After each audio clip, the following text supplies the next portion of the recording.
жаңа жұмыс бабымен вақтымен методта жаңағыдай жүргеннен кейін сұрақтар туындайды. Намаз жайында немесе ораза жайында, осы дін жайында сұрақтар туындайды. Хизбут Тахрир деген жаңағыдай ұйымның несіне, сайтына кірем.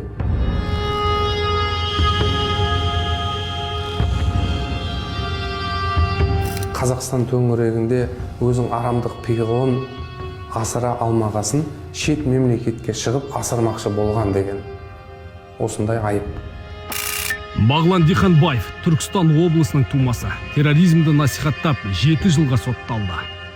Сол вақтада әйтеуір қолымызда доступный телефон болғаннан кейін телефоннан қарадық та. Сол қарағаннан кейін сол орнына отырып қой. Салафи жаңағыдай жамағатпен де араластық, таблиғтермен де араластық, неше түрлі жаңағыдай ағымдарды көрдік қой, көрмедік емес. Бірақ соның ішіндегі енді Хизбут Тахрир деген жаңағыдай ағымға ұрынып тұрдық та, түсінесіз ба?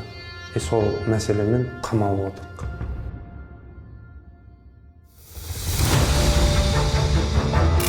Хизбут Тахрир халықаралық экстремистік партия.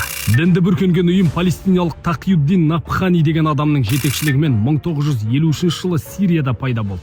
Олар бірінші кезекте Палестинаны азат етуді және сионизммен күресуді мақсат еткен. Идеологиясы мемлекеттік конституциялық құрылымды құлатып, халифат құруға бағытталған. Өзге конфессия өкілдеріне деген төзімсіздік пен зорлық-зомбылықты насихаттайды. Хизбут Тахрир ұйымын әлемнің көптеген елдері экстремистік деп танып, қызметіне сот шешімімен тыйым салынған. Ақида мәселесінде болды, таухид мәселесінде болды, осы сұрақтар мазалады. Олардың мысалға сол ағымда қабір азабына сенбеу деген сұрақтар туындады. Сол уағыздың ішінде бір ұнаған аяттар болды ғой маған ше. Аяттар ұнады да. Содан кейін өзіме жаңағыдай кейін анықтап көріп алайын. Жаңа интернетте өзіңізді білесіз ғой, қарасаңыз ол кейінгі нелер жоғалып кетеді ғой. Сол кезде сол момент сақтап қалайын, кейін асықпай көрейін деген не болды менде. Ой болды. Сөйтіп өзіме сақтаған ғой. Ұстанымдары ислам дінін орнату сол основной.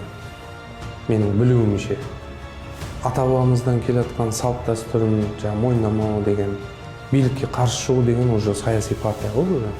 Менің түсінігімде радикалды вирус деген ортаны да құртады, семьяны да құртады. Барлығына салмақ түсіп, құртады ғой былайша айтқанда. Менің жағдайыма келетін болсам, мысалы мен ондай сауат ашпаған ғой. Ашпағаннан кейін біз жаңағыдай ұрынып қалып отырдық та, жаңағыдай теологтармен жұмыс жасап жатырмық қой.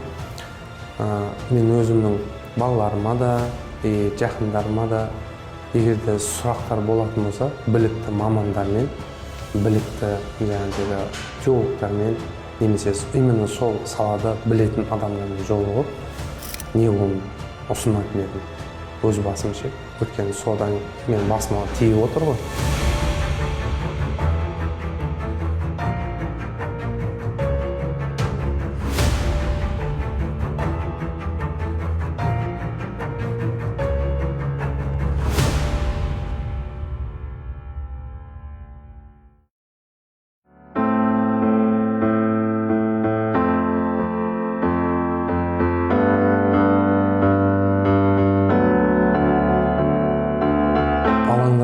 Көбінесе ұят қой. Ұят, ар, намыс, осы нәрселер алаңдатады. Неге десеңіз, жұртқа, елге ұят жаңағыдай бір тақ түскен сияқты да. Ой, пәленшенің баласы абақтыда отыр, сотталып отыр деген қарт анам бар. Сол ертерек әйтеуір шығып разылығына жетсек деп отырмыз ғой.